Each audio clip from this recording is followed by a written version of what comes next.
Hello, xin chào các bạn. Chào mừng các bạn đã quay trở lại với kênh HM Tattoo Tutorial của mình. Trong video ngày hôm nay mình sẽ hướng dẫn cho các bạn cách vẽ sóng nhật cũng như mây nhật, mây trong thể loại hình Á. Để bắt đầu vẽ được một hình sóng nhật, trước tiên các bạn hãy xác định cho mình tâm của cái sóng nhật ở vị trí nào. Các bạn hãy phác thảo cho mình. Ví dụ các bạn có thể phác thảo cho mình một hình tròn.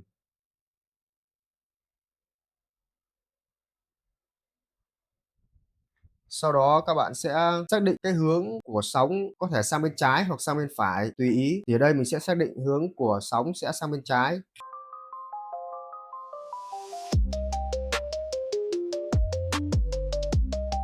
Sau khi phác thảo được một hình dạng như thế này, các bạn sẽ đi vào chi tiết.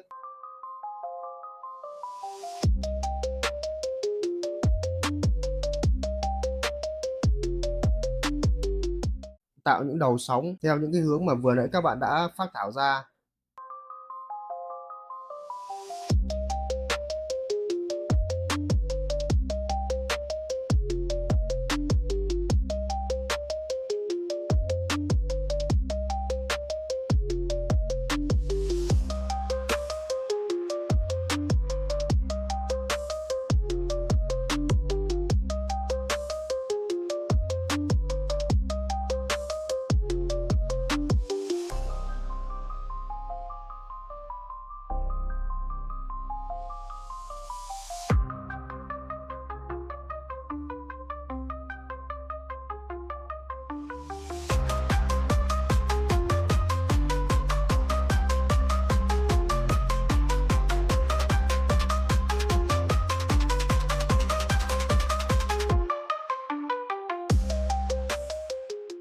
Cái lớp sóng này sẽ làm bên trên và các bạn sẽ phác thảo thêm một cái lớp sóng hoặc hai lớp sóng bên dưới theo cái mô típ như vậy. Background cũng như nền thì cái phần này ở video sau mình sẽ hướng dẫn chi tiết các bạn cách tạo cái background này sau. Và hôm nay chúng ta sẽ tiếp tục với việc tạo ra sóng nước.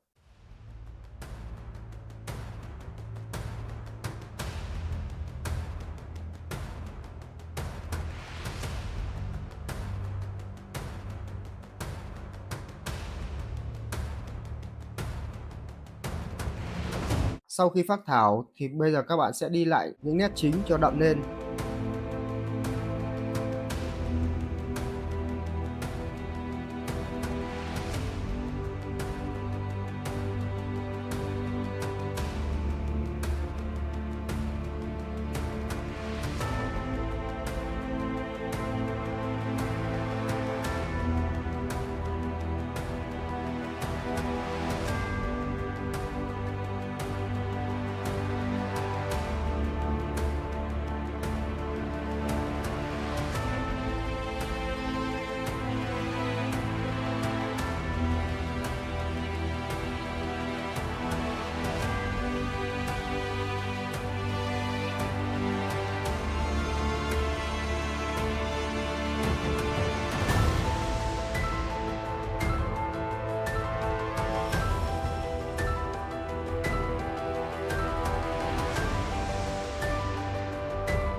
OK, tiếp theo với phần mây thì hôm nay mình sẽ hướng dẫn cho các bạn hai cách vẽ mây hình Á cũng như hình Nhật. Thì cách thứ nhất, vẽ mây thì các bạn đầu tiên hãy phác thảo cho mình một hình ellipse,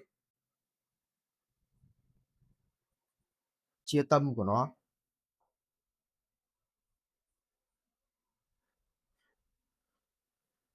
Các bạn sẽ lấy cái phần tâm chính giữa này làm thước đo cho cái tâm của đám mây. Tiếp theo hãy vẽ một đám mây với cuộn tròn ở tâm chính giữa.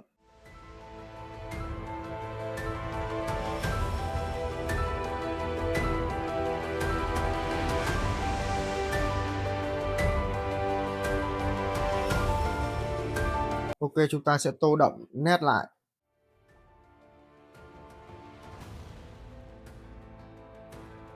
Như vậy là các bạn đã có một khối mây. Các bạn có thể làm thành 4 khối mây liền nhau. Ở đây mình sẽ làm mẫu cho các bạn.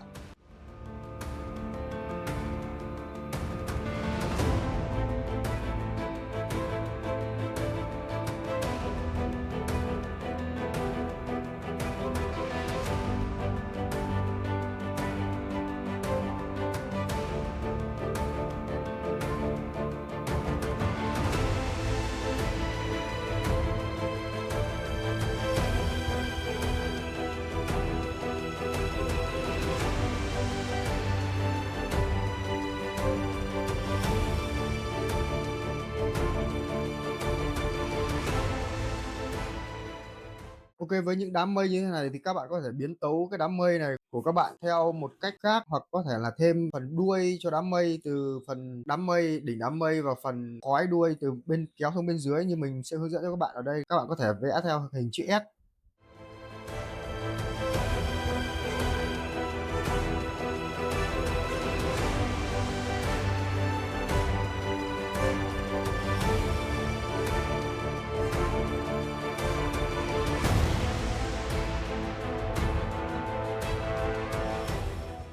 Ok, tiếp theo mình sẽ hướng dẫn cho các bạn một khối mây gặp rất nhiều ở những hình xăm Nhật cổ. Trước tiên muốn vẽ được những khối mây như vậy, các bạn hãy phác thảo cho mình những cái đường hoặc là những hướng của đám mây đó đi tới. Ví dụ mình sẽ phác thảo ở đây một đường hơi cong,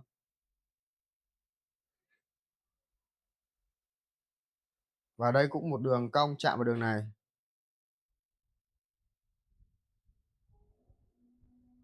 Ok, mình sẽ bắt đầu với đám mây với hướng từ bên phải kéo xuống bên tay trái.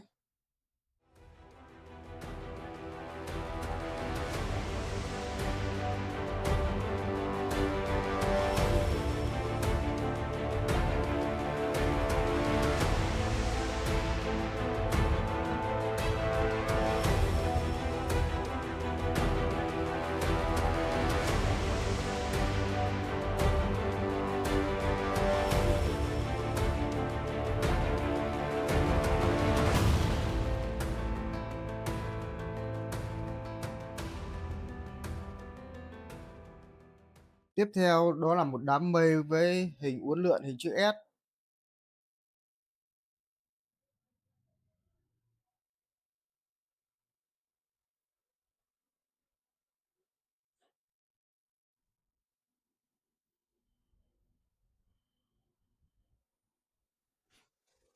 Thì các bạn cũng làm tương tự giống như thế này.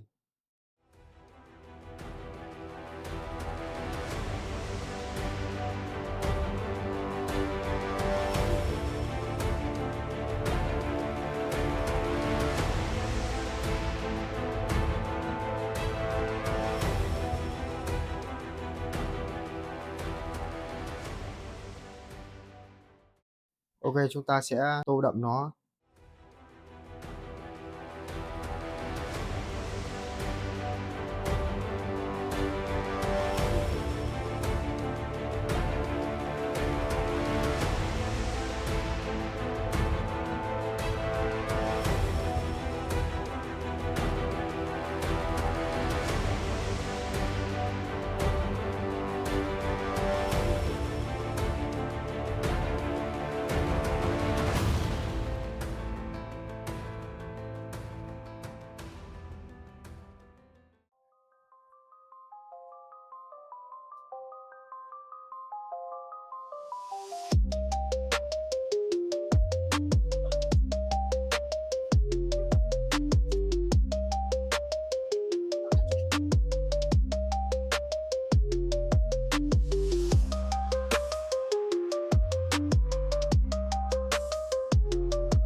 Ok, như vậy là kết thúc bài hướng dẫn của mình ngày hôm nay. Hy vọng rằng với những hướng dẫn của mình sẽ giúp ích được cho các bạn trong quá trình học tập và rèn luyện bộ môn xăm hình nghệ thuật. Chúc các bạn thành công trên con đường mà các bạn đã chọn. Nếu các bạn thấy video này hay và có ích cũng như là giúp ích được cho các bạn trong quá trình rèn luyện học tập với bộ môn xăm hình nghệ thuật thì đừng quên ấn like và share cũng như đăng ký kênh để giúp mình có động lực ra những video tiếp theo để hướng dẫn cho các bạn với những kiến thức của mình đã có, và đừng quên ấn nút thông báo để theo dõi những video tiếp theo của mình trong series hướng dẫn xăm hình cho người chưa biết vẽ. Cảm ơn các bạn.